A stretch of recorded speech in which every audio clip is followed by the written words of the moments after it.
మార్గదర్శి case వ్యవహారంలో ఏం జరగబోతోంది? తాజాగా రిజర్వ్ బ్యాంక్ ఇచ్చిన కౌంటర్‌లో ఏం చెప్పింది అనేది. అంటే నిజంగా నిబంధనల విరుద్ధంగా డిపాజిట్లు వసూలు చేస్తున్నా సరే, మేము ఎలాంటి సర్టిఫికెట్లు ఇవ్వలేదు, ఎలాంటి పర్మిషన్లు ఇవ్వలేదు అనేది కౌంటర్‌లో చెప్పడం. ఒక రకంగా ఇది కేసు చూస్తా ఉంటే ఒకప్పుడు ఉండవిల్లి అరుణ్ కుమార్ గారు మొదలుపెట్టిన కేసు ఇప్పుడు ఒక రకంగా ఆయన మాజీ ఎంపీ, ఇప్పుడు ప్రస్తుత ఎంపీ మిథున్ రెడ్డి గారు కొనసాగిస్తున్నారు. దీని మీద ఎంత దూరమైన పోరాటం చేస్తారని చెప్పడం. ఇప్పుడు రిజర్వ్ బ్యాంక్ దాని మీద కౌంటర్ దాఖలు చేయడం. ఏం జరగబోతుంది? నిజంగా ఈ కేసులో ఎవరు అరెస్ట్ కాబోతున్నారు అనేది కూడా ఇక్కడ కీలకం. ఎందుకంటే రామోజీరావు గారు మరణించినంత మాత్రాన, అక్కడ కర్త మరణించినంత మాత్రాన ఈ కేసు మారిపోద్దా, లేదంటే ఈ కేసును వదిలేస్తారా, ఇలా రకరకాల అనుమానాలు ఉన్న నేపథ్యంలో ఇప్పుడు ఏం జరగబోతోంది అనేది, అలాగే కోర్టు ఏం చెప్పింది, అసలు మార్గదర్శి మీద క్రిమినల్ ప్రొసీడింగ్స్ ఎలా ఉండబోతున్నాయి, వీటన్నిటి మీద చర్చించే ప్రయత్నం చేద్దాం. సార్, ఒక రకంగా పార్లమెంట్లో ఈ అంశాన్ని గట్టిగా రేజ్ చేసిన తర్వాత ఈ కౌంటర్ దాఖలైంది. ఒక రకంగా మిథున్ రెడ్డి ఈ కేసుని కంప్లీట్గా ఆయన టేక్ ఓవర్ చేసుకుని ఆయన ముందుకు నడిపిస్తున్నారు. ఆ యాంగిల్లో చూడాలా, చట్టం తన పని తాను చేసుకెళ్ళిపోవడంలోనే ఇప్పుడు ఇదంతా క్రిమినల్ ప్రొసీడింగ్ సీరియస్ గా నడవబోతున్నాయి మార్గదర్శి వ్యవహారంలో. అస్సలు మిథున్ రెడ్డికి దీనికి సంబంధం ఉందని నేను అనుకోను. బేసిక్గా ఈనాడు తమను వెంటబడి రాస్తుంది కాబట్టి ఆయన కౌంటర్ చేశాడు. ఒకప్పుడు కనుక రాజశేఖర రెడ్డి ప్రభుత్వాన్ని దెబ్బతీసేందుకు ఈనాడు వరుసపెట్టి కథనాలు రాస్తుంటే అప్పుడు రాజశేఖర రెడ్డి కౌంటర్గా ఆ రెండు పత్రికలను మాట్లాడేవాడు. అట్లాగే ఇప్పుడు కూడా action there must be reaction, అంతే. అది చట్టబద్ధంగా చేసే పని అది. కాకపోతే ఏంటంటే రాజశేఖర్ రెడ్డి కొట్టిన దెబ్బ ఒక సంస్థ మూసివేతకు కారణమైంది కదా. అప్పుడు మార్గదర్శి ఫైనాన్స్ అనేటటువంటిది వాస్తవంగా అయితే గనక అందులో డబ్బులు జనాలు ఇష్టమయ్యనే పెట్టారుగా. ఇవాళకి కూడా మార్గదర్శి ఫైనాన్స్ నడుస్తుంటే కనుక జనాలు పెట్టుబడి పెడతారు. రామోజీ సంస్థల మీద అంత నమ్మకం ఉంది, రామోజీరావు గారి మీద ఆ నమ్మకం ఉంది, వాళ్ళ అబ్బాయి మీద అయినా నమ్మకం ఉంది. ఇవాళ మార్గదర్శి చిట్స్లో పెట్టట్లా. ఈవెన్ ఇంత పెద్ద ఇష్యూ నడిచినా కూడా పెట్టారుగా. అందులో చిట్లు ఎవరు ఆపలేదుగా. ఇక్కడ ఇంకా ప్రభుత్వం ఆపిచ్చింది కానీ చిట్లు ఇక్కడ ఆపిచ్చిన ఇతర రాష్ట్రాల నుంచి రన్ అవుతున్న చోట నుంచి నడిపారు. కాబట్టి ఇక్కడ వాళ్ళ మీద ఆ నమ్మకం ఉంది. ఆ నమ్మకాన్ని వాళ్ళు నిరూపించుకుంది ఎప్పుడయ్యా అంటే క్రిందసారి ఫైనాన్స్ మూసేసినప్పుడు ఎవరి డబ్బులు ఎత్తేలా, అందరి డబ్బులు వాళ్ళకి ఇచ్చేశారు వడ్డీతో సహా. కాబట్టి వాళ్ళ మీద అపనమ్మకం లేదు. ఇకపోతే నిబంధనలకు విరుద్ధం, ఎస్, నో డౌట్. అందులో అదే అందువల్లనే సంస్థనే మూసేశారు, అది క్లియర్. నిబంధనలు తెలియనంత అమాయకులు అంటే మనం అమాయకులు, మనం ఎర్రవాళ్ళము. నిబంధనల గురించి వాళ్ళకి తెలియదా? ప్రతి వ్యవస్థలో ఒక లూప్ హోల్ ఉంటుంది. ఆ లూప్ హోల్ వాళ్ళు వాడే ప్రయత్నం చేశారు.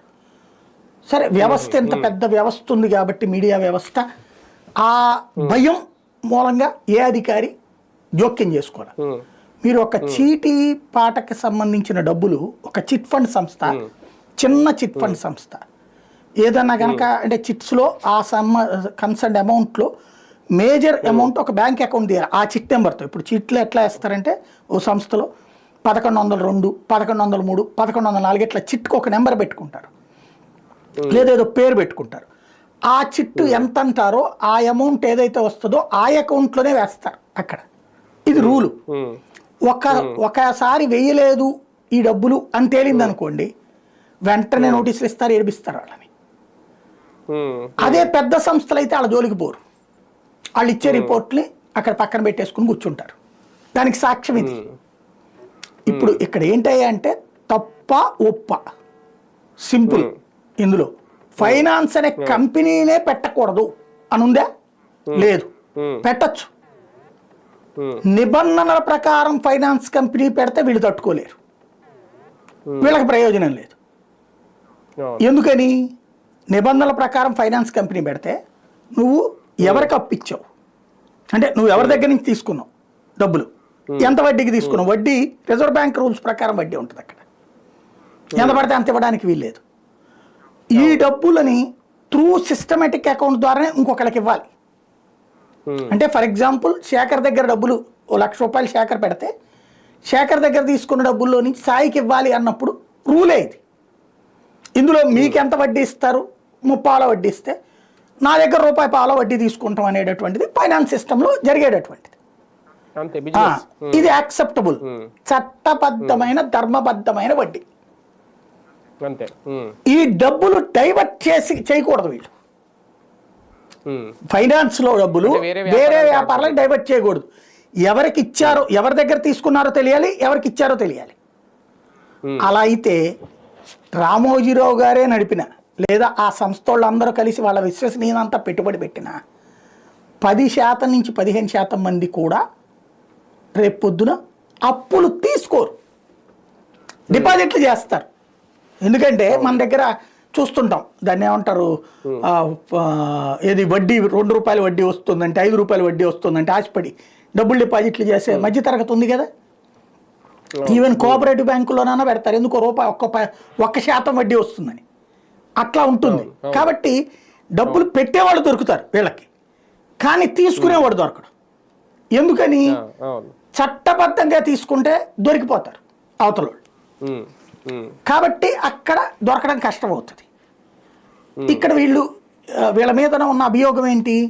ఫైనాన్స్ కింద తీసుకున్న సొమ్ముని అట్లా వడ్డీలకి ఇచ్చుకుంటే తప్పేంలే వీళ్ళు, కానీ ఇతర సినిమా రంగానికో, పచ్చళ్ళ రంగానికో, బట్టల రంగానికో, వాళ్ళ ఇతర వ్యాపారాలు ఏవైతే ఉన్నాయో వాటికి ఆ డబ్బులు డైవర్ట్ చేశారు అని.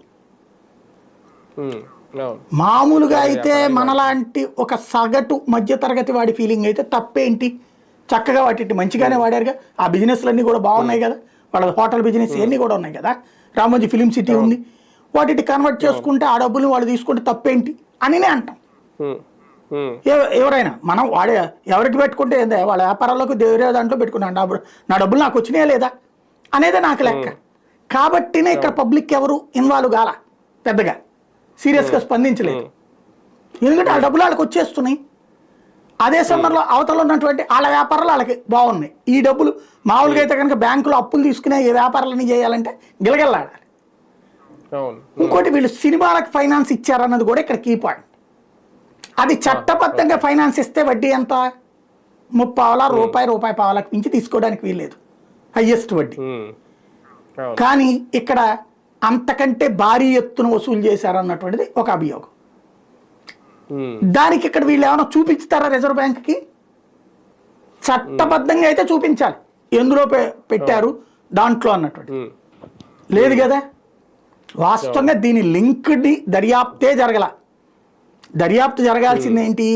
ఇందులో జనాలు పెట్టుబడి పెట్టారండి, వాళ్ళ డబ్బులు వాళ్ళు వెనక్కి ఇచ్చేశారు, ఇదొక ఆస్పెక్ట్.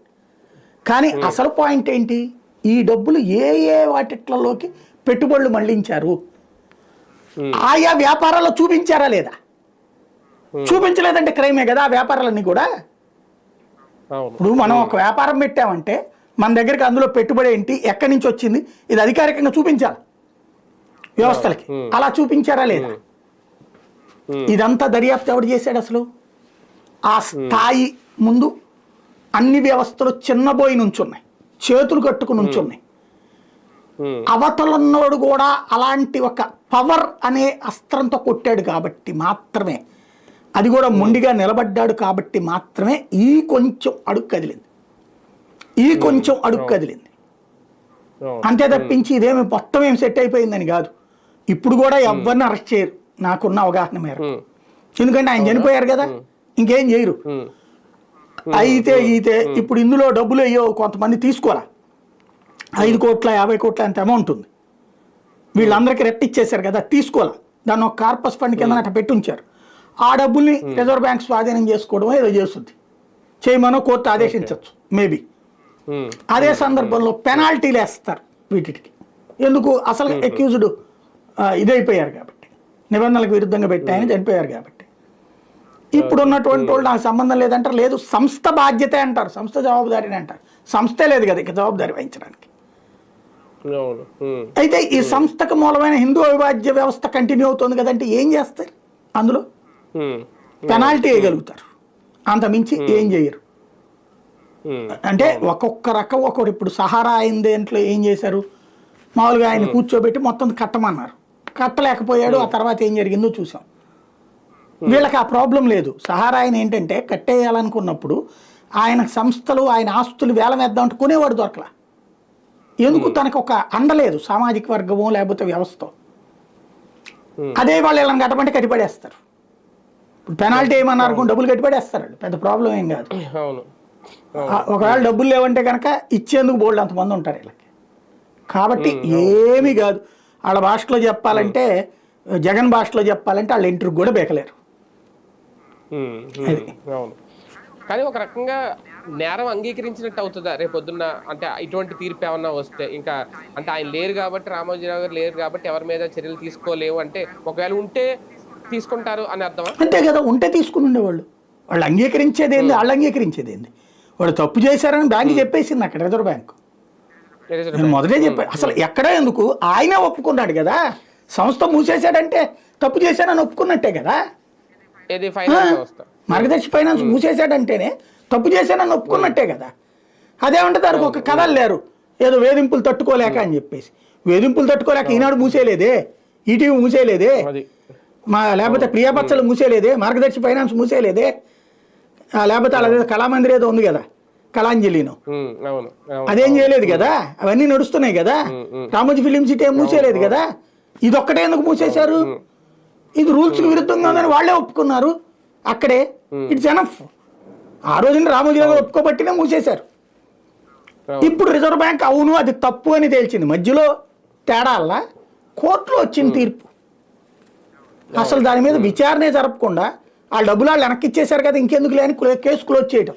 అవతల ఉన్న ఉండవల్లి మాట అనకుండా. రేపు 28వ తేదీ వాయిదా వేశారు కాబట్టి, ఒకవేళ కోర్టు తీర్పు మీద ఆధారంగా రిజర్వ్ బ్యాంక్ ఏమైనా చర్యలు తీసుకుంటుందా? అంటే చిట్స్ సంబంధించి ఏమన్నా? ఇప్పుడు రిజర్వ్ బ్యాంక్ నిబంధనల ప్రకారం ఏం చర్య తీసుకోవాలో ఆల్రెడీ ఉంది.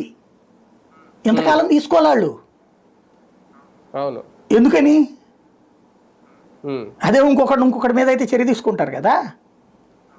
ఆ శక్తి అది, దట్ ఈస్ ద పవర్. ఆ పవర్ ముందు ఏం తీసుకోవాలి చర్య.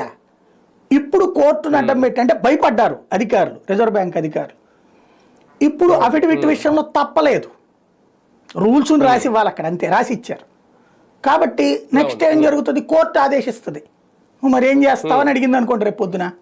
ఇప్పుడు దీనికి సమాధానం రేపు పొద్దున నెక్స్ట్ వాయిదాలో జరుగుతుంది. ఆ సిద్ధార్థ లోద్రా చెప్తాడట వాదనలో. అది అయిపోయిన తర్వాత కోర్టు అడగాలి, నీకు యాజ్ పర్ నామ్ అయితే నీ పనిష్మెంట్ ఏముంటుందని.